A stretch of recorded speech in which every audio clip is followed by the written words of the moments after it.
Governor Newsom, it's good to see you. This outreach to Asian Americans at this juncture, obviously you've had a lot of support historically, but I know the Republican Party has made an effort to reach out to Asian Americans in recent years, specifically the Indian community, which is the demographic that I cover specifically. It's the fastest growing demographic in the United States, the most affluent. Obviously, you see Silicon Valley powered by any number of Indian American startup pioneers and leaders running from Google to Bloom Energy, you name it. So a lot of these folks are getting courted by the Republican Party. And I'm wondering what, if anything, you're going to do to counter some of this messaging, because to level with you, I haven't seen any effort to reach the Indian American community in this state at all.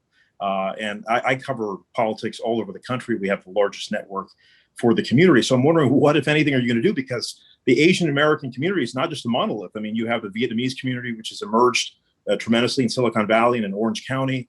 Obviously, the Chinese community is massive, the Korean community. So how do you reach all of these, and of course, the Filipino community, which is the second largest immigrant group in the state. So how do you appeal to all these different demos?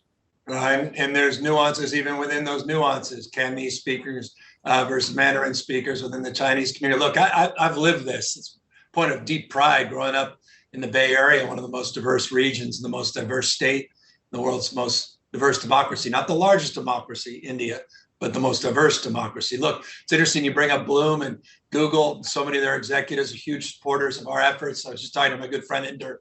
We just did a 75th anniversary video for Indian independence.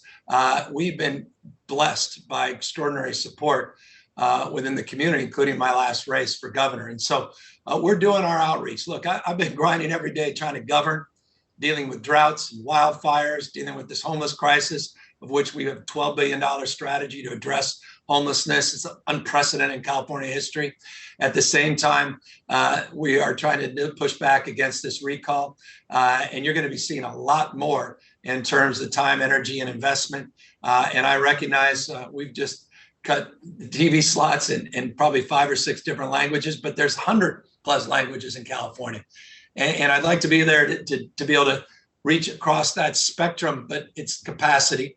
But trust me, it's not out of naivete or lack of interest. Quite the contrary. I'm very proud of the relationship I have with the community, the American community, and the support I've received over the years, including legislative leaders, as well as some of the most iconic business leaders, to which you've just referenced, who are longstanding old friends of mine, in addition to their colleagues and their company's broad support. So look, you're right to ask that question. I deeply understand that diversity. I understand not just the diversity as it relates to ethnic diversity, but also I understand the political diversity. I'm not naive about that. In fact, quite the contrary.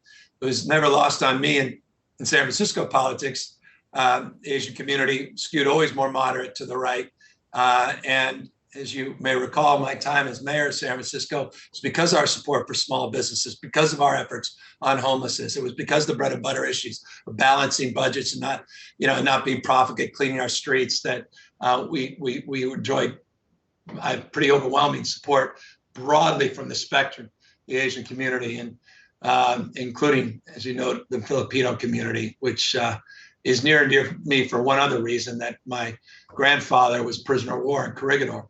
And I had the privilege and pleasure to be with a large Filipino delegation as we went to the Philippines and learn more about his struggles and our collective histories, and incredible diaspora here throughout the Bay Area and Northern California, but also throughout the rest of the state.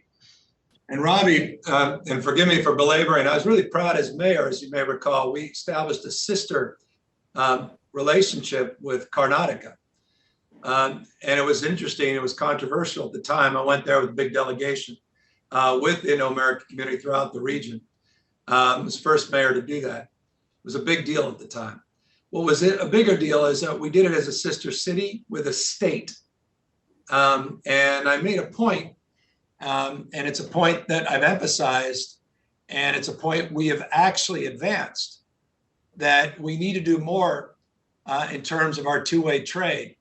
And we've empowered the lieutenant governor, former ambassador to Hungary, and she has made a very strategic commitment in terms of her outreach and her engagement, India and elsewhere, to make sure that we have a point of contact and there's a point of pride and connection that's a little more formalized from a diplomatic perspective. When you're the fifth largest economy in the world, you should act like it. And that's something, you know, this pandemic obviously has taken us in many different directions last 18 months. But I want you to know that's a direction we promoted in the campaign, and we actually delivered by empowering the lieutenant governor. And she's been doing a magnificent job staying the course in terms of that focus. And with respect, you ain't seen nothing yet. We get past this recall in terms of the efforts to re-engage and more formal and formalize those relationships as well. Forgive me for being long-winded. I just wanted to remind you a little bit about that resume piece as well, so you really know that that I'm sincere about these efforts. I'm not coming to them lately.